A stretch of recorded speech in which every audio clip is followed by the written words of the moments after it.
नमस्कार, मैं संदीप तिवारी। आज का सेशन एक कंप्लीट मॉडल पेपर है और एक कंप्लीट मॉडल पेपर केवीएस और एनबीएस के टीयर 1 एग्जाम को लेकर के है। मैं आप सभी के साथ पूरे 20 सवालों को कंप्लीट करने चल रहा हूं और 20 सवाल आप मानकर चलिएगा, ये ऐसे हैं जो कि आपको परीक्षा में इनकी रिलेवेंसी साफ साफ दिख सकती है। आप उस स्तर के सवालों को फेस करोगे जो एक्चुअल आपके एग्जाम की थीम है, और यह प्रक्रिया आप लोग कंटिन्यू करिए। बिफोर द एग्जामिनेशन कॉन्सेप्ट के साथ जो कॉन्सेप्ट क्लासेस चल रही है, थ्योरेटिकल अप्रोच चल रहा है, जो आपको पढ़ाया गया है, उन सब के साथ साथ यह प्रैक्टिस भी आपके लिए महत्वपूर्ण है। मैंने आप लोग को एक वादा किया है कि हम लगातार मेहनत करेंगे। बिफोर द एग्जामिनेशन हम 10 और 11 को टारगेट कर रहे हैं और उसके तक मतलब वहां तक हम आपको जितना मैक्सिमम हो सकता है उतनी प्रैक्टिसेस और उतने ही डिफरेंट डिफरेंट वीडियोस जो आपके लिए जरूरी हैं, उतने सेशंस लेक्चर्स जो आपके लिए इंपॉर्टेंट है, मैं आपको कराता रहूंगा। सभी लोग जुड़ जाए, मेहनत से एक बार चलिए इस प्रैक्टिस प्रक्रिया को स्टार्ट किया जाए, प्रारंभ किया जाए आज की सेशन को महत्वपूर्ण सवालों के साथ। सबकी इन्वॉल्वमेंट एक एक सवाल में कैलकुलेशन से और सोल्यूशन से जरूर होनी चाहिए।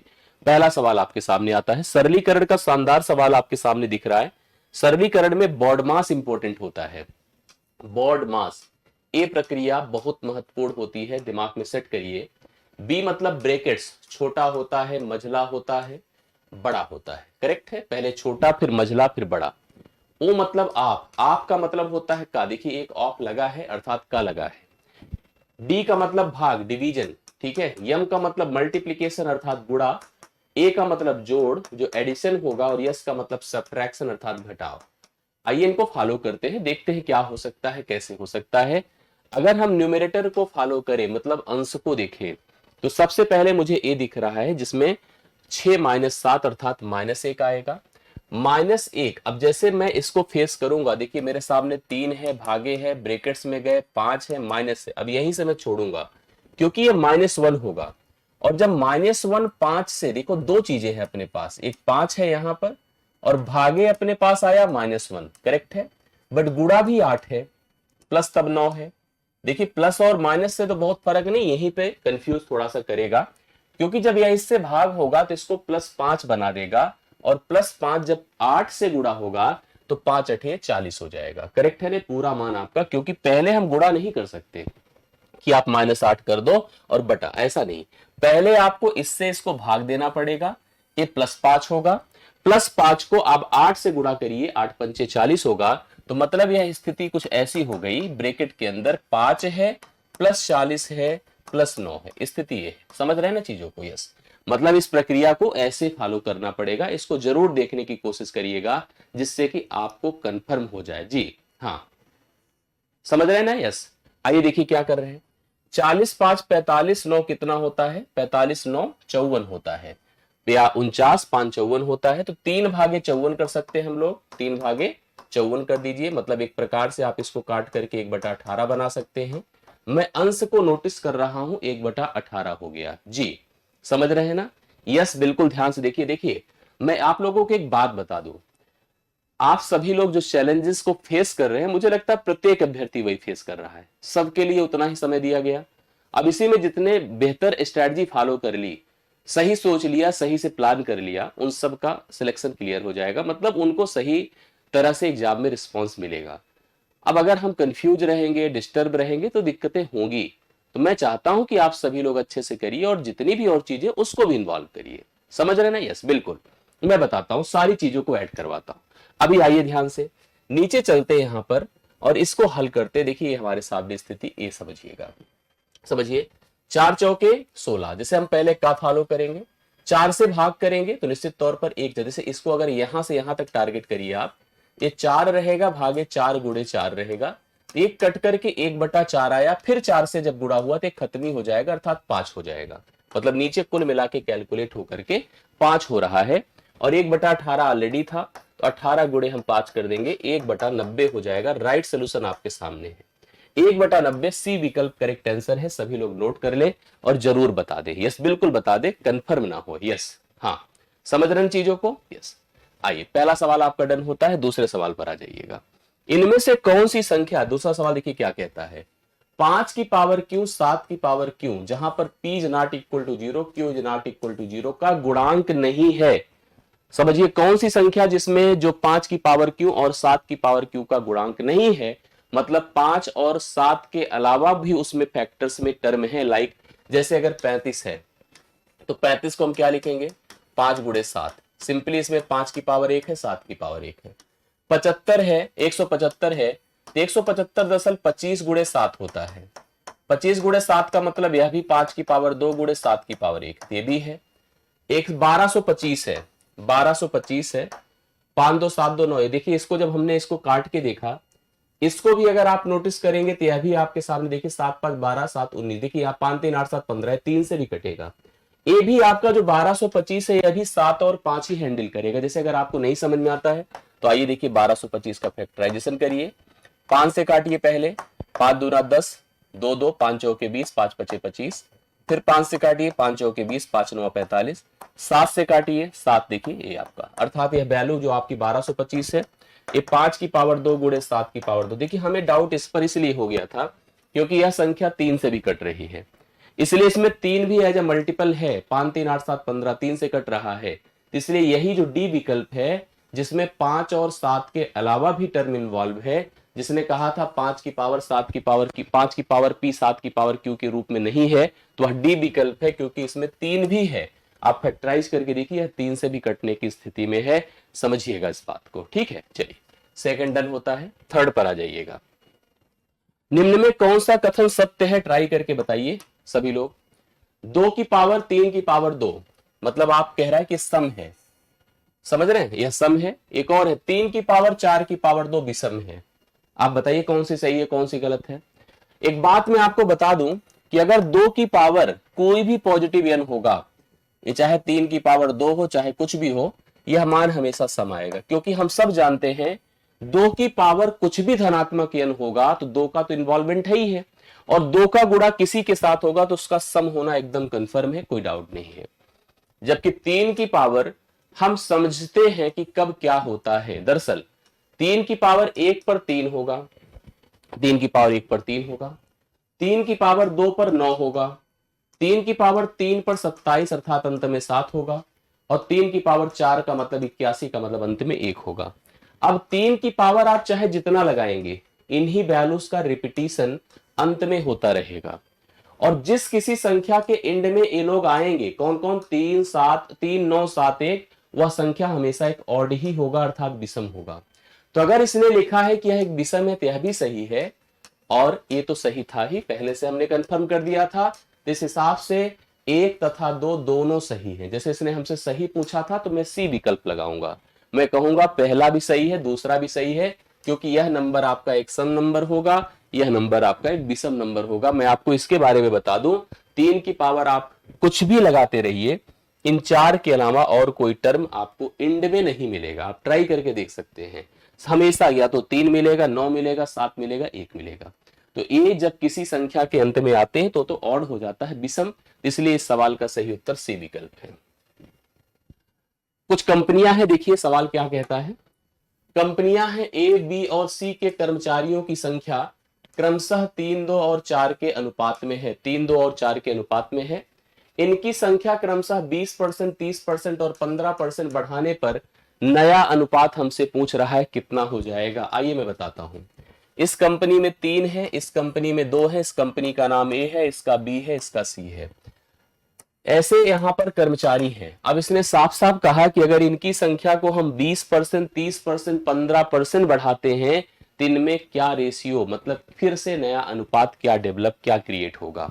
जैसे कोई मान अगर हमारे पास P है, उसमें हम x% की वृद्धि करेंगे, या हम कह दें x की जगह पर 10 5 जो मर्जी आप ले लीजिए, 10% की वृद्धि करेंगे तो अपने का 110% हो जाएगा। कोई संख्या जैसे अगर 3 है, इसमें हम 20% की वृद्धि करेंगे तो 3 गुणे 120% हो जाएगा, 2 गुणे 130% हो जाएगा, 4 गुणे 115% हो जाएगा। इसको भाई बस केवल सरल करना है। सरल करने का मतलब ये जो परसेंट है पहले उन परसेंट को गायब कर दीजिए, कर दिया। इसके बाद जो कट सकता है उसको काट करके डिसाइड करके हम निर्धारित कर देंगे। जैसे 5 से सब कटते दिख रहे हैं, सरल हो जाएगा, परेशान मत होइएगा, ठीक है। आइए चलिए देखिए, एक तो हम एक कार्य कर सकते हैं 4 नहीं, पहले हम चलिए 2 से काटते हैं कि 5 से काटे सबसे पहले। 5 दूना 10, 5 चौके 20, ठीक है।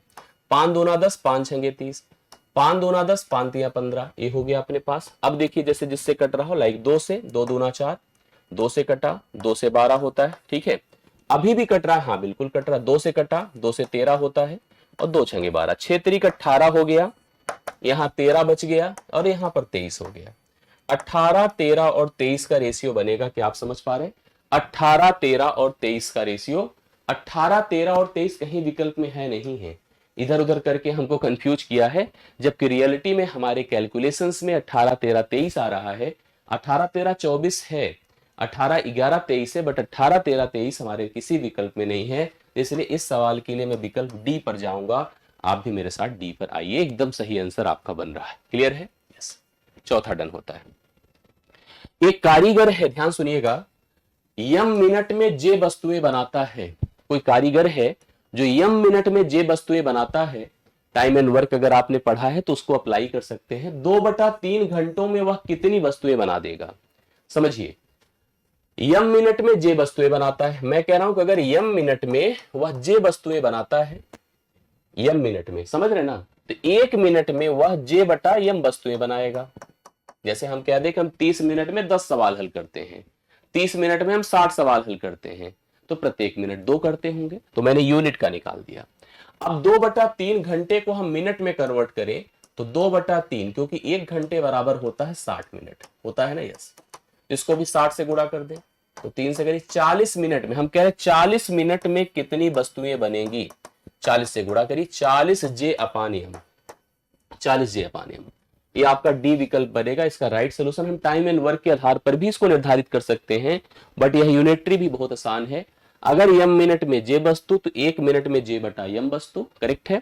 40 मिनट में 40 जे बटा यम वस्तु, आप इसका सही उत्तर कर सकते हैं। राइट सोल्यूशन आपके सामने है। ठीक, चलिए 5वां डन है। छठे पर आ जाए। किसी धनराशि पर एक निश्चित दर से 2 वर्ष के साधारण ब्याज और चक्रवृद्धि ब्याज क्रमशः 900 और 954 है, वह धनराशि कितनी है? आराम से बता सकते हैं। लेकिन एक बात दिमाग में रखिएगा, जो साधारण ब्याज होता है वो प्रतिवर्ष समान रहता है। मतलब जो पहले साल रहेगा वही दूसरे साल रहेगा, वही तीसरे साल रहेगा, इसमें कोई परिवर्तन नहीं होता है। बट जो चक्रवृद्धि ब्याज होता है वो सतत वृद्धि पर आधारित होता है।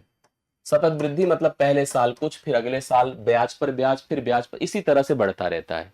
लेकिन एक बात बता दूं, जो पहला साल होता है, पहला साल, पहला वर्ष जो होगा उसमें एसआई और सीआई मतलब साधारण ब्याज और चक्रवृद्धि ब्याज सेम होते हैं। इसको आप पॉइंट करिएगा। अब सवाल हमसे कहता है कि 2 साल के साधारण ब्याज और चक्रवृद्धि ब्याज 900 और 954 दिए गए हैं। अब हम यहां पर जब भी ऐसे कोई सवाल करवाते हैं तो आपसे कहते हैं आप लिखो एसआई, आप लिखे सीआई, करेक्ट है। अगर हमने कहा कि 2 साल में हमें 900 रुपए का साधारण ब्याज मिल रहा है, तो ऐसी स्थिति में पहले साल यहां पर 450 और दूसरे साल भी यहां पर 450 रुपए का ब्याज मिलेगा, करेक्ट है। जबकि बात अगर हम चक्रवृद्धि ब्याज की करें, बात अगर हम चक्रवृद्धि ब्याज की करें तो यह 450 होगा, और यह मान कितना होगा बताइए? क्योंकि हमें 2 साल में साधारण ब्याज तो 900 मिला है, ये 954 मिला है, करेक्ट है ना? यस। तो भाई आपको क्या करना पड़ेगा? 450 को 954 से घटाना होगा। जब घटाएंगे तो यहां पर यह 4 हो गया, 5 से हो गया, 104 रुपए का ब्याज आपको मिलेगा सेकेंड ईयर। अगर हम ये जानना चाहते हैं कि यहां से ब्याज दर क्या थी, क्योंकि अक्सर सवालों में ब्याज दर भी पूछता है, ब्याज दर क्या थी, तो आप बता सकते हैं यहां से यहां तक का जो इंक्रीज हो रहा है वो आपका हो रहा है 54 का। कितने का? देखिए आप सब लोग समझिएगा, ए कितने का हो रहा है भाई? यहां पर एक सेकेंड, ये जो हमने लिखा है 4 से 4 हो गया, और 5 से 5 0, 9 से 4 5, 504 हो गया ना, ये 504 हो गया। मतलब हमें जो ब्याज मिल रहा है, एक सेकंड फिर से देख लीजिएगा, यहां पर ये 504 है, 450 यहां पर होता, मतलब हम लोगों को 54 रुपए ज्यादा यहां पर ब्याज के तौर पर मिल रहा है। 54 रुपए 450 का कितना होगा अगर परसेंट पूछ लेता, तो 54 गुणे 100 बटे हम 450 कर देते, एक खत्म हो जाता, 9 पचे 45, 9 छंगे 54, 5 से करिए दूना 10, 6 दूना 12%। ब्याज दर अगर हमसे कोई कहता तो हम कहते 12% है। अब अगर एक सवाल मैं आपसे पूछूं, क्योंकि सवाल में हमसे ब्याज दर नहीं पूछा है, हमसे धनराशि पूछा है कि वह साधारण ब्याज, वह मूलधन क्या होगा। मैं आपसे एक सवाल पूछूं कि अगर मुझे साधारण ब्याज की तरह मतलब हेल्प लेकर, साधारण ब्याज की मदद लेकर अगर मुझे मूलधन निकालना हो तो अच्छा है कि चक्रवृद्धि ब्याज की मदद लेकर? तो आप कहोगे नहीं सर, साधारण ब्याज लेकर के करिए तो ज्यादा बेटर है। साधारण ब्याज में एक साल का ब्याज कितना है? 450। एक साल का ब्याज दर कितनी है? 12%। तो 12% का मान हमको दिया है एक तरह से, 12% आपको दिया है कितना? 450। मूलधन कितना होगा? 100%। 100% का मान आप निकाल दीजिए, कंफर्म हो जाएगा। जैसे इसको काट के देखिए, परसेंट परसेंट से 4 तिया 12, 4 से 25 बार होता है, 3 से काटिए 150 हो जाएगा। 150 का 25 से गुणा करें, 0, 25 पंचे 125, हासिल 12, 25 के 25 12, 25 12 37 होता है, 3750 डी ऑप्शन राइट सोल्यूशन होगा। चलिए नेक्स्ट क्वेश्चन पर आइएगा। नेक्स्ट क्वेश्चन ध्यान से देखिएगा। 3600 की राशि है, 3600 की राशि है को दो भागों में इस प्रकार विभक्त करें कि पहले भाग पर 5% वार्षिक दर से 3 वर्ष का साधारण ब्याज, दूसरे भाग पर 6/1/4% की दर से 4 वर्ष के साधारण ब्याज बराबर है। तो यह राशियां क्या होंगी, यह धन क्या होगा? मतलब ये बहुत मतलब बेहतरीन सवाल से एक है। मतलब मेरे पास क्या है? 3600 रुपए है, इतना पैसा था मेरे पास। मैंने इसको दो जगहों पर, मान लो इतना जमा पूंजी मैंने कहीं से इकट्ठा किया, इतने पैसे को मैंने इकट्ठा किया, मैंने इसको दो हिस्सों में इस प्रकार डिवाइड किया कि पहले हिस्से पर 5% की दर से 3 वर्ष का साधारण ब्याज, और दूसरे भाग पर जो दूसरा हिस्सा था 6/1/4% की वार्षिक दर से 4 वर्ष के साधारण ब्याज आपस में बराबर होते हैं। तो हमसे पूछा गया बताओ निवेश क्या था, मतलब अलग अलग धन कितने थे। एक बात दिमाग में रखिएगा, कभी कोई सवाल हो साधारण ब्याज का, ब्याज की दर और समय दोनों को मिला देने से ही हमको ब्याज कंफर्म होता है। जो दर होती है वो वृद्धि दर होती है, और अगर उसमें समय मिला दे तो ब्याज बन जाता है। तो पहला है 5% की दर से 3 वर्ष का, तो अगर एक धन ए है दूसरा धन बी है, ठीक है, इस पर 5% की दर से 3 वर्ष का है, और दूसरा 6/1/4 है, 6 चौके 24, एक 25 बटा कितना होगा? 4 होगा परसेंट में, और इसका समय है 4 वर्ष। ठीक है, अब एक काम करिए, दोनों को मिला दीजिए, पहले इसको इससे मिला दें, इसको इससे मिला दें। इसको मिलाया तो 15% हो जाएगा, इसको मिलाएं 4 4 से कटकर 25%। तो हम ये कह सकते हैं 5 तिया 15, 5 पचे 25, अर्थात 3 मतलब 3A is equal to 5B। अर्थात हम कह सकते हैं कि A बटा B जो बनेगा वो 5 और 3 के रेशियो में बनेगा। 5 भाग अगर पहला होगा तो 3 भाग दूसरा होगा, 5 भाग अगर पहला होगा तो 3 भाग दूसरा होगा। अनुपाती पदों को जोड़ दें, 5 3 कितना होता है? 8। 8 बराबर 3600 है। ठीक है, हमको अगर एक का मान पता चल गया, 8 चौके 32, 8 पंचे 40, 450। ए का हिस्सा कितना होगा? 450 गुणे 5, 5 शून्य शून्य, 5 पचे 25, 5 चौके 20, 2 22। बी का हिस्सा कितना होगा? 450 गुणे कितना है? 3 है। अब 2250 तो एक ही विकल्प में था, देखिए पहले में, गुणा इसको भी कर लीजिए, 135 हो जाएगा, एक 0, 1350। इस हिसाब से पहला ऑप्शन इसका राइट सोल्यूशन है। आप सभी लोग नोट कर लेंगे, पहला ऑप्शन, अर्थात पहले हिस्से में जब हमारे पास 3600 रुपए थे तो 2250 रुपया मैंने 5% की दर से 3 वर्ष के लिए जमा किया था, वहां से हमें ब्याज मिला होगा। 1350 रुपए को मैंने इस ब्याज दर पर 4 वर्ष के लिए किया था, तो मुझे यहां से ब्याज मिला। दोनों ब्याज दर, दोनों ब्याज के अमाउंट सेम थे, इक्वल थे, और उस आधार पे सवाल बना था। आशा करता हूं समझ में सबको आया होगा। नेक्स्ट देखिएगा, एक विद्यालय में 72% कर्मचारी चाय, 44% कर्मचारी कॉफी पीते हैं। यदि प्रत्येक कर्मचारी, बहुत इंपॉर्टेंट सवाल होता है, वेन डायग्राम से रिलेट करेगा, 72% कर्मचारी चाय पीते हैं, 44% कर्मचारी कॉफी पीते हैं। ठीक है, यदि प्रत्येक कर्मचारी जो विद्यालय के हैं वो शौकीन है चाय या कॉफी, मतलब कुछ ना कुछ जरूर पीते हैं, मतलब ऐसा कोई नहीं है कि जो परहेज करता हो कहता कि हमको चाहे जो दे दो, हम कुछ ना कुछ जरूर पिएंगे, करेक्ट है। 40 कर्मचारी ऐसे बनकर आते हैं जो चाय तथा कॉफी दोनों पी लिया करते हैं, उनको ऐसी कोई परहेज नहीं है, वो कहते हैं कि हमको चाहे जो दे दीजिए हम तैयार हैं। उस विद्यालय में कुल कितने कर्मचारी हैं, इनकी संख्या बतानी है। आइए मैं आपको समझाता हूं। एक डायग्राम ऐसे बनाया करिए जिसको कहते हैं वेन डायग्राम। वेन डायग्राम में चाय पीने वाले लोग हैं, ठीक है, और एक कॉफी पीने वाले लोग हैं, एक कॉफी पीने वाले लोग हैं। कहा है कि 72% लोग हैं जो चाय पीते हैं, 44% लोग हैं जो कॉफी पीते हैं, ठीक, और कर्मचारी कुल टोटल होते हैं 100%। कहीं की बात करिए, अब हमको ये देखना कितने ऐसे परसेंट है जो दोनों पीते हैं, दोनों पीते। इसका तरीका अगर हम ऐसे करना चाहें तो भी सही है कि अगर आप इसको n% मान लें, तो मैं आपसे पूछूं केवल चाय पीने वाले, तो कहोगे 72 माइनस n, क्योंकि पूरा गोला 72 था, उसका इतना हिस्सा n उधर जा रहा है। केवल कॉफी पीने वाले 44 माइनस n कर दीजिए।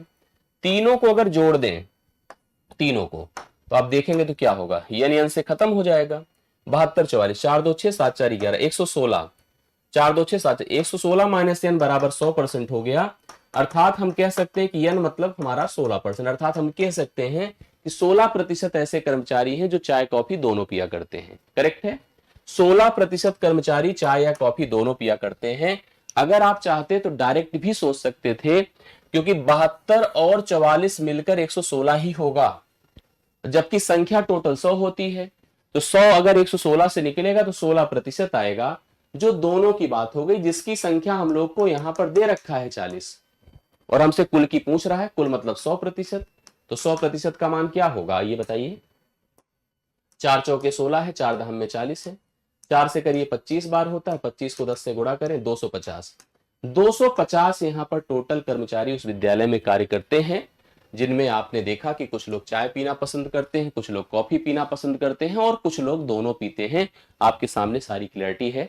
ये सवाल डायग्राम पर ही बेस्ड होता है, वेन डायग्राम का इस तरह का सवाल आपको एग्जाम में मिलेगा तो जरूर हल कर सकते हैं। देखिए अगला, एक आयत की भुजाओं की माप करते समय, कोई आयत है, आयत मतलब स्ट्रक्चर जैसे हम डिस्कस कर रहे हैं, देखिए यह है आयत जिसकी लंबाई है और चौड़ाई है।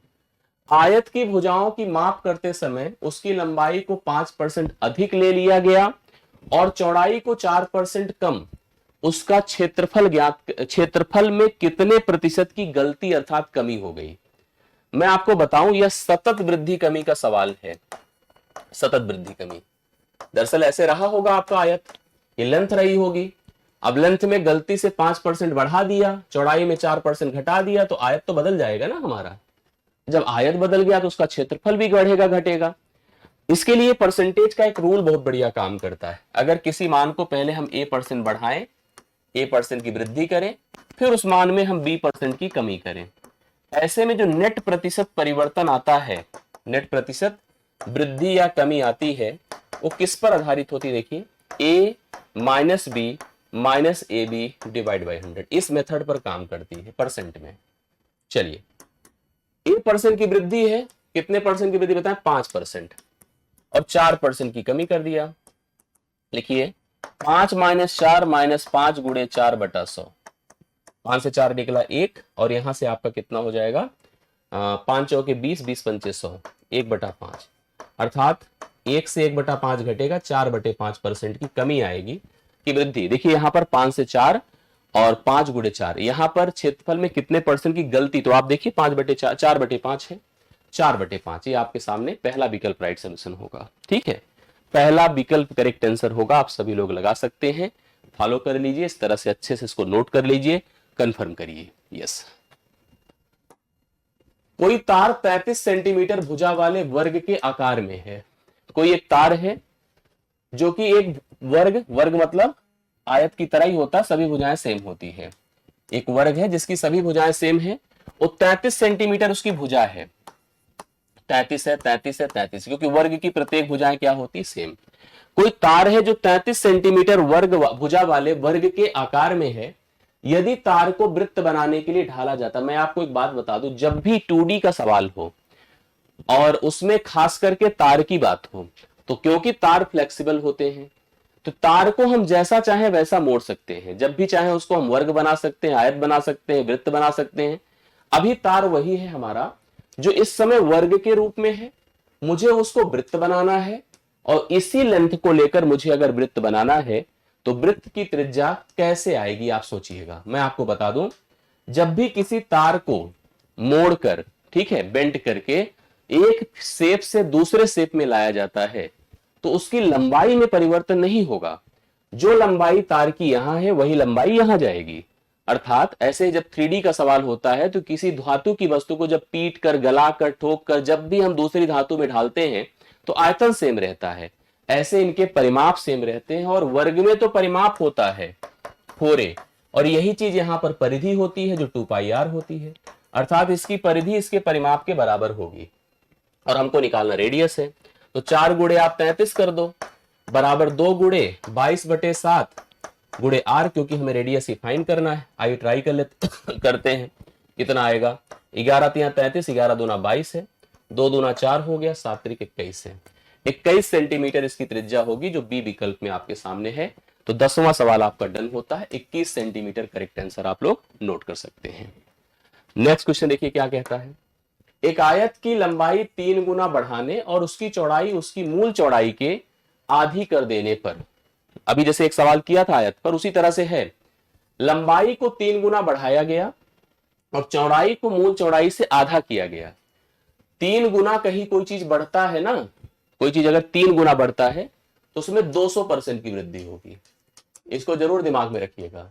कोई चीज दुगुना होता है तो 100% की वृद्धि होती है, 3 गुना होगा तो 200% की वृद्धि होगी, 4 गुना होगा तो 300% की वृद्धि होगी। इसको दिमाग में रखिएगा। और आधा करना 50% कर देना, मतलब 50% घटा देना। 50% की कमी हुई है और उधर 200% की वृद्धि, जो अभी फार्मूला हमने पीछे पढ़ाया था वो फार्मूला काम कर जाएगा अगर लगाइए तो। कैसे? और उसका भी एक दूसरा तरीका भी बताता हूं। जैसे उसमें मैंने क्या बताया था, a plus B minus A B, 3 गुना का मतलब 200% वृद्धि। 3 गुना जैसे ऐसे नहीं होता 1 से 3 हो जाना। कितना बढ़ गया बताएं? 2 बढ़ गया। किस पर बढ़ गया? 1 पर। परसेंट में बनाना है, 2 गुणे 100 बटे 1 कर दी, 200% आएगा।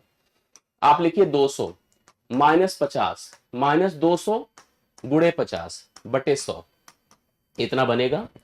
ठीक है, अब देखो क्या हो जाएगा। 200 से आपका ये निकलेगा, कितना हो जाएगा? 150 माइनस, अब यहां पर 2 जीरो खत्म हो गए, 50 दूना 100, अर्थात एक 50 आया। 50% हुआ, 50% 1/2 होता है, क्योंकि परसेंट होगा तो बटा 100 आएगा। 1/2 बना। लेकिन अब आप सोचो कि हमारा क्या पूछा है। लिखा है मूल आयत के क्षेत्रफल का नए आयत के क्षेत्रफल से अनुपात क्या होगा। तो मूल तो आपका 2 है। अब आपको इसी को मैं जैसे करवा रहा हूं उस तरह से करिएगा तो समझ में एग्जैक्टली आएगा। ये हमारा मूल आयत है, ठीक है, और ये हमारा नया है। बहुत बढ़िया, देखिए ओरल आ जाएगा। कहता है 3 गुना हो गया, 1 से 3 हो गया। सतत लगाना है तो जैसे लगा रहा हूं वैसे करिए। आधा, आधा मतलब 2 से 1 हो गया, मतलब मैं कह सकता हूं 2 से 3 हो गया। कैसे? 2 1 के 2 होता है, 3 1 के 3।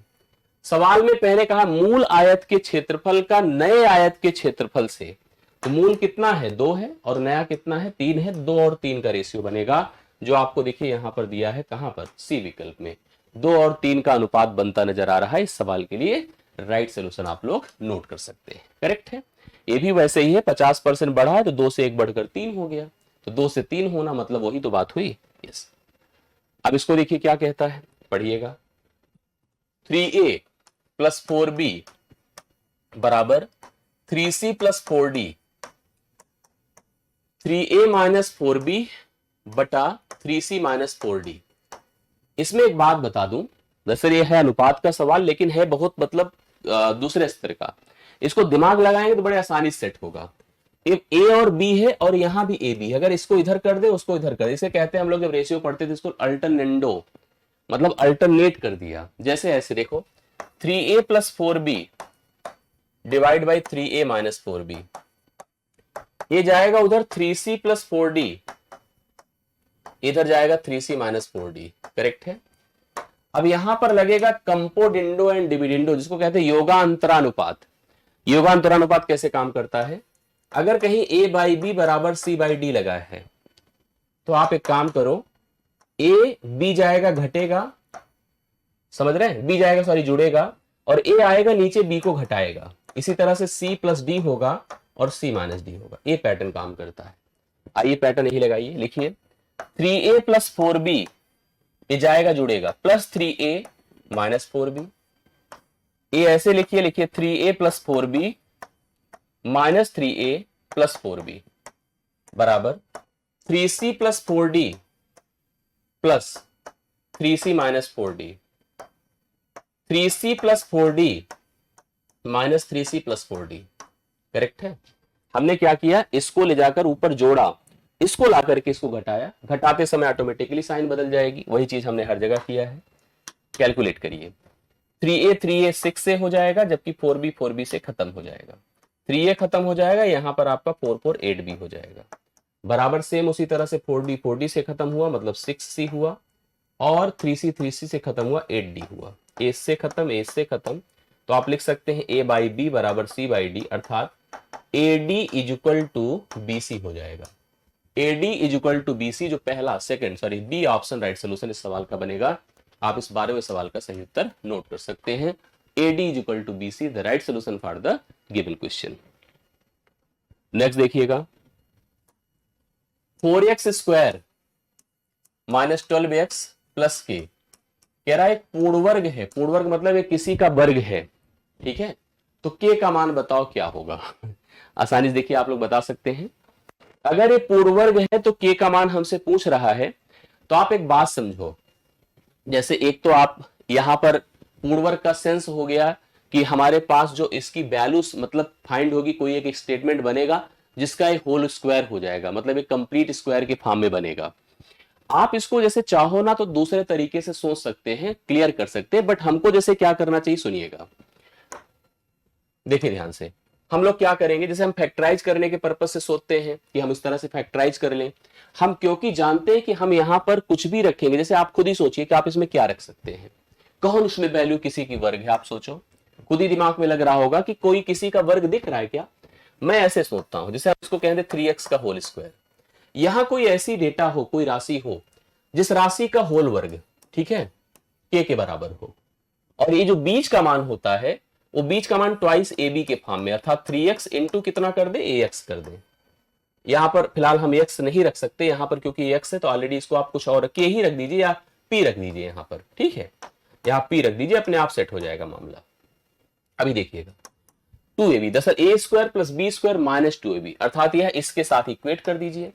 मतलब ये कितना हो जाएगा बताएं, 2 इंटू 3x इंटू p बराबर माइनस 12x, ठीक है। x से कटा, 2 तिया 6, ये आपका कितना हो जाएगा बताएं, 2 तिया 6 माइनस 2 हो गया। तो p बराबर अगर माइनस 2 है तो p का होल स्क्वायर। मतलब अगर हम लोग इसके हिसाब से सोचकर चलते हैं, जैसे कि यहां पर क्या रख दिया जाए, नहीं एक सेकंड फिर से देख लीजिएगा। दरअसल हम इसके साथ इसको कंपेयर करते हैं, 3 दूना 6 दूना 12, और p के लिए जैसे हम सोचते हैं, जैसे आप खुद सोच करके देखिएगा तो आपको क्लियर होगा। अगर हम कह दें कि यहां पर हम k की जगह पर हम जैसे 3 रख दें, जैसे आप खुद सोचिए देखिए, या 2 रख दें, अभी 2 तो आया था हम लोगों का। अगर हम इसको 2 रख दें तो 2 का वर्ग क्या होगा बताएं, 2 का वर्ग यहां पर 4 होगा। तो यहां पर इस स्थिति पर जाए, या अगर हम 3 रख देते तो 3 का वर्ग कितना हो जाता, 9 हो जाता। तो अगर 9 यहां पर रहता तो इसकी जगह पर हम 3 मानते कि नहीं, यस मानते। तो 2 गुणे 3 करते तो 3 तिया 9 दूना 18 होता, जबकि यहां 12 की जरूरत है। जबकि रियलिटी में अगर सोचो, अगर हमने इसकी जगह पर 2 लिया होता, यहां पर 2 आता, समझते चलिएगा, अगर 2 आता तो क्या हो जाता बताइए, 2 गुणे 3x गुणे 2, 2 दूना 4 तिया 12x हो जाता। अर्थात इसकी जगह पर आपको कितना लेना चाहिए, अगर देखा जाए तो यहां पर 2 लेना चाहिए। 2 इसके लिए करेक्ट आंसर हो जाएगा, जो हम लोग लेकर के इसके साथ इसको सब्स्टिट्यूट कर सकते हैं, इसकी जगह पर अप्लाई कर सकते हैं, ठीक है। चलिए, 2 शंकु हैं, ध्यान से देखिएगा, 2 शंकु हैं, उनमें से एक का वक्र सतह क्षेत्रफल दूसरे से 2 गुना है, दूसरे की तिरछी ऊंचाई पहले की दुगुनी है, त्रिज्याओं का अनुपात पूछ रहा है। अगर हमारे पास 2 शंकु हैं, उनमें से वक्र सतह का मतलब होता है कर्व सरफेस एरिया। शंकु ए है, और शंकु के लिए मैं बता दूं आपको कि ए इसकी बेस रेडियस है, क्योंकि बेस में सर्कल होता है। ए इसकी अपनी हाइट होती है और इसकी स्लैंट हाइट होती है। जैसे तंबू देखा होगा आप लोगों ने, तो जो उसकी सतह होती है, सतह का एरिया ही वक्र पृष्ठ का क्षेत्रफल कहलाता है, जिसका क्षेत्रफल होता है पाई आर एल। कितना होता है, पाई आर। मेरे पास 2 शंकु हैं, एक का वक्र सतह क्षेत्रफल दूसरे से दुगुना है, मतलब अगर इसका एरिया और इसके एरिया के कंपैरिजन किए जाएं तो कोई एक डबल है दूसरे का। अब होता क्या है, दूसरे की तिरछी ऊंचाई पहले से दुगुनी है। सुनिए, अब जैसे हम यहां पर पहले समझे कि कौन दूसरा है कौन पहला है।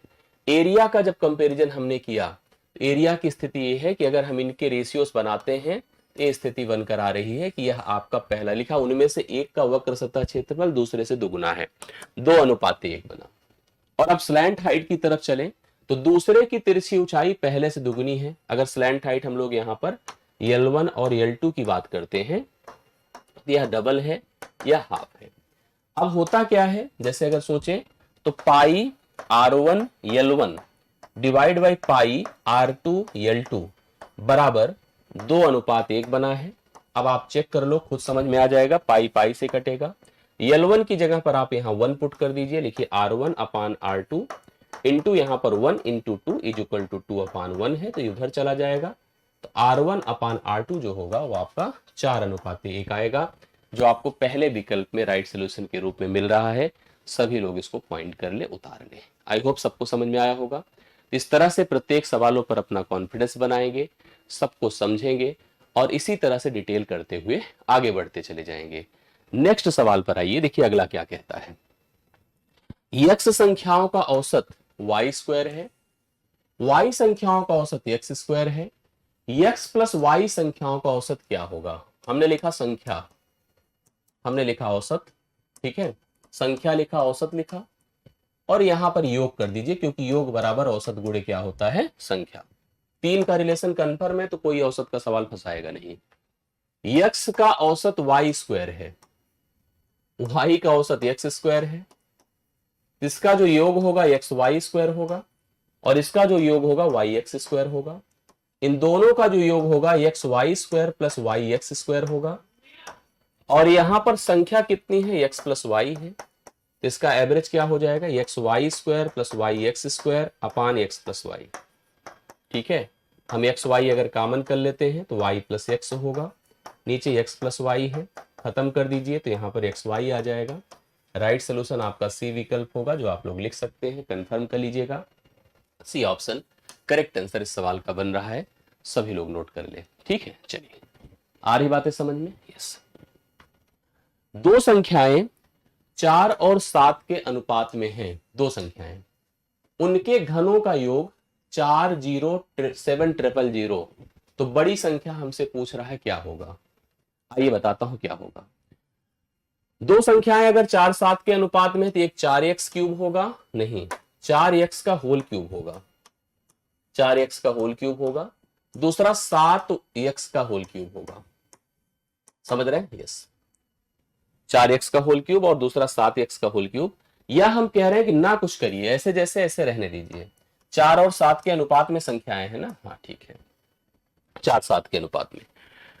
अब क्योंकि कह रहा हूं उनके घनों का योग, अब 4 का घन क्या होता है आप बताओ? 64। 7 का क्या होता है? 343। योग कह रहा है जोड़िए, जोड़ने पर आएगा 407। 407 की तुलना 407 000 से करिए, तो 1 का मान 1000 होगा। दरअसल यह एक नहीं, वही x है जो क्यूब की तरह लगता था, 1 का क्यूब है, तो 1 बराबर सही में पूछा जाए 10 होगा। अगर 1 बराबर 10 होगा तो बड़ी संख्या कितनी है? बड़ी संख्या आप खुद सोच करके बताइए। 7 से 10 का गुणा कर दे, 70 होगी। 70 आपका बी विकल्प है, जो राइट सोल्यूशन आपके सामने है, नोट कर सकते हैं, सही आंसर हो जाएगा। ठीक है, यस। अब अगला सवाल देखिए, ये भी बहुत अच्छा सवाल है। x का मान दिया है 0.25 का पावर 1/2, अर्थात इसका वर्गमूल है। y बराबर, ए बराबर है, ध्यान दीजिएगा, 0.4 का होल स्क्वायर है, और z बराबर 0.216 का होल क्यूब है, होल पावर 1/3 है। दरअसल यहां पर हमें इसका वर्गमूल बताना है। 25 का वर्गमूल 5 होता है, 2 स्थान पर है तो 1 स्थान पे दशमलव लग जाएगा। इसका आप वर्ग करेंगे तो 0.16 होगा, 4 चौके 16 होगा, 2 स्थान पे दशमलव लगेगा। इसका जब घनमूल करेंगे, 2 16 6 का घन होता है, 3 स्थान, मतलब 3 स्थान पे, तो 1 स्थान पे दशमलव लग जाएगा। एक्स वाई जेड को कंपेयर करना है, कौन बड़ा है कौन छोटा है, किस सीक्वेंस को सही हम मान रहे हैं, यही देखना है। करेक्ट है? अगर मैं देख रहा हूं तो सबसे बड़ा यहां पर कौन है? जेड है। जेड है, जो बड़ा है किससे? एक्स से। जो बड़ा है किससे? वाई से। तो जेड बड़ा है एक्स से, एक्स बड़ा है वाई से। सी विकल्प आप लगा लो, एकदम करेक्ट आंसर बन जाएगा। जी समझ रहे हैं? यस, हाँ, कंफर्म है? यस। दो पाइप एक टंकी को क्रमशः 15 और 12 घंटों में भर सकते हैं, जबकि एक तीसरा इसे 20 घंटे में खाली कर सकता है। टंकी अगर खाली है तो सभी पाइप को एक साथ खोल देने से टंकी कितनी देर में भर जाएगी? आइए, पहली पाइप का नाम अगर ए है, यह भरती है 15 घंटे में। दूसरी पाइप का नाम अगर बी है, यह भरती है 12 घंटे में। तीसरी पाइप का नाम अगर सी है, यह खाली करती है 20 घंटे में। तो टंकी की रिक्वायरमेंट, टंकी की एक्चुअल जो हमारी आवश्यकता है 15, 12 और 20 के हिसाब से 60 लीटर की है। इस हिसाब से इनकी क्षमताएं देखिए, अगर 60 लीटर की क्षमता वाली टंकी को पहला कहता है कि हम 15 घंटे में भर देंगे तो यह 4 लीटर पानी डालता है, यह 5 डालता होगा और यह 3 निकालता होगा। इस हिसाब से अगर तीनों एक साथ लगे और भरी है कि खाली है, भरी नहीं है खाली है, ठीक है, कुछ पानी नहीं है, तो 5 4 9 लीटर पानी पड़ा, लेकिन 3 निकला तो 6 ही लीटर पानी ठहरा। अगर तीनों लगे तो 1 घंटे में केवल 6 लीटर पानी ठहर रहा है। 60 की आवश्यकता है, 60 को 6 से भाग करिए, कुल 10 घंटे लगेंगे, तब जाकर कहीं हमारी टंकी इस स्थिति में भर पाएगी। दरअसल भर तो जाती जल्दी, बट एक इंटरप्ट है, खाली जो निकासी नल लगी है जिसकी वजह से पानी निकल रहा है, इसी वजह से समस्या है, नहीं तो जल्दी खाली हो जाती। तो बी ऑप्शन इस सवाल के लिए करेक्ट आंसर होगा। अब केवल 2 सवाल और बचे हैं, पूरा सेट डन हो जाएगा। देखिए डीआई, क्योंकि हम एमआरएस एग्जाम में भी देख रहे हैं, इस समय आपको डीआई दिख रही है, एमआरएस का एग्जाम देखिएगा तो उसमें हर सेट में आपको एक डीआई लगभग अच्छी दिख रही है। हमारे पास भी एक सेट पर, मतलब एक थीम पर 2 सवाल हैं, ऐसे ही आपको भी मिल सकता है। तालिका वर्षों में कंपनी द्वारा निर्मित बैटरी की बिक्री दर्शाता है। एक कंपनी द्वारा बेचे जाने वाला विभिन्न प्रकार की बैटरियों की संख्या आपको दिया है। 4AH, 7AH, 32AH, 35AH जानते होंगे आप लोग। 92 से लेके 98 तक अलग अलग वर्षों में कितनी, 2 तरह से आंकड़े हम रीड कर सकते हैं। ईयर वाइज कितनी बैटरियां सेल हुई हैं, ठीक है, और एएच वाइज कितनी बैटरियां सेल हुई हैं, दोनों को कंसीडर करके 2 सवाल बनते हैं, इनका उत्तर दीजिए। आइए मैं पूछता हूं। पहला, 92 की तुलना में 98 में 55 एएच बैटरी की बिक्री में लगभग कितने प्रतिशत की वृद्धि हुई थी। 92 है वर्ष और 95 है वर्ष, 55 एएच ए है। यहां 108 बैटरी सेल होती थी और यहां पर 75 सेल हुई है, तो वृद्धि हुई है कमी हुई है। 92 की तुलना में, सॉरी 98, 95 मत देखिए, गड़बड़ हो जाएगा मामला, 98 देखना है। 98 में यहां पर 145 बैटरी सेल हुई है। संख्या में वृद्धि साफ साफ दिख रही है, वो भी कितना आप खुद बताइए। यहां पर ए आपकी जो है कितना, 37 बढ़ रहा है ना, 37 ज्यादा है, यस बिल्कुल। 37 गुणे 100 बटे, क्योंकि जिसको परसेंट में बनाना है उसको 100 से गुणा करना है, जिसका बनाना है उससे भाग करना है, करेक्ट है। अब देखेंगे तो नियरर सारे विकल्प हैं, बट थोड़ा सा हमें सोचना होगा। जैसे मैं सोचकर कहां जा सकता हूं, मुझे अगर जाना है 36 सोचू तो 36 दिया होता है, 33 समथिंग करके आएगा, बट 33 के बगल 34 भी है, इसलिए बहुत हिम्मत होती नहीं ऐसे सवालों को देखने के बाद। मुझे लगता है कुछ ना कर भाई, सीधा सीधा पूरा भाग दे दे, ठीक है। मैंने इसको 3 बार लेकर के देखा कि 3 ही बार का विकल्प बनेगा। 3 8 24, मतलब 324 होगा। 10 से 4 6 और 6 से 2 4 होता है, 46 जीरो कर दीजिए। अब देखिए कितना, 4 बार जाएगा, यस 4 बार जा रहा है, 4 बिल्कुल जा रहा है, तो 4 मतलब 34 लेकर जाइए आप, गलत मत नहीं करिए, ठीक है, नहीं 33 चक्कर में खराब हो जाएगा सब। लास्ट सवाल बनेगा इस सेट का, सभी लोग नोट कर लें, और अंतिम सवाल के बाद इस सेशन को हम यहीं पर 20 सवालों पर एक पूरे मॉडल पेपर की तरह कंप्लीट करेंगे। सभी 7 वर्षों का कुल बिक्री किस बैटरी के लिए अधिकतम थी, कौन सी बैटरी सभी 7 वर्षों में सर्वाधिक सेल हुई है, सभी 7 वर्षों में सर्वाधिक सेल हुई है कौन सी एएच की बैटरी। अब इस तरह से तो हमें प्रत्येक वर्ष में जो सेल है उसको देखने को दिया गया है, बट मुझे जो फाइंड करना है उस एएच की बैटरी को जो सभी 7 वर्षों में सर्वाधिक है। अब इसमें तो ऐसे एएच 1 2 3 4 5 है, बस विकल्प में 4 ही है, तो कौन सा गायब होगा, ये गायब हो जाएगा, केवल हमें इनको कंपेयर करना है। इसमें भी कंपैरिजन आसान है, कोई ऐसी प्रॉब्लम की बात नहीं है। हम अगर ईयर वाइज सोचें, ईयर वाइज अगर सोचे, देखिए कंसीडर करिए, आपको समझ में आ जाएगा। जैसे हम आपसे ऐसे कह दें, अगर आप इसको अभी हटा ही दिए हैं, आप देख ही पा रहे हैं ना, अगर हम जैसे हम देखो, जैसे मुझे 2 तरह से भाई, या तो आपके साथ है कि आप जैसे इसने कहा कि एएच बैटरी कौन से, मतलब सभी 7 वर्षों में सर्वाधिक सेल हुई है, तो सारा जोड़ लीजिए तो भी निर्धारित हो जाएगा। देख लीजिए कौन सी बैटरी ज्यादा सेल हुई है प्रत्येक वर्षों में, एक तरीका तो ये हो गया। दूसरा तरीका ये हो गया कि हर वर्ष में हम बैटरी चेक कर लें कौन सी बैटरी सर्वाधिक सेल हो रही है, सबसे ट्रिकी तरीका हो गया। भाई आप जोड़कर देख लीजिए, वैसे भी कंफर्म होगा, नहीं तो जो बता रहा हूं सुनिए। अगर हम 92 में देखें तो 92 में सर्वाधिक कौन है, 7AH, ठीक है। पहले कौन सी आई, 7AH, यहां 7 है, 7AH है ना। 93 में आइए तो भी 7AH आया, 7AH आया, ठीक है। 94 में आए तो भी 7AH आया, 7AH है। 95 में गए तो दो लोग हैं, एक 4AH है और 32AH है, 4 और 32 है। 96 में गए तो फिर आपके पास कौन आ गया, 32 आ गया, 32 आ गया, ठीक है। इसके बाद 97 में आए तो फिर 32 आ गया, और आप 98 में गए तो फिर 32 आया। तो सर्वाधिक जो सेल हुआ है 32, क्योंकि देखिए 32 32 32 32 सबसे ज्यादा 32 का सेल है। तो 32 इसके लिए राइट सोल्यूशन है, जो आपको किस विकल्प में दिख रहा है, सी विकल्प में। तो यहीं पर आज का सेट समाप्त होता है। आज की कंप्लीट प्रैक्टिस यहीं पर हम 20 सवालों की डन करते हैं। आप प्रत्येक सवालों को नोट करें, देखें, कहीं कंफ्यूजन हो तो लिखें। थैंक यू सो मच, आज के लिए धन्यवाद।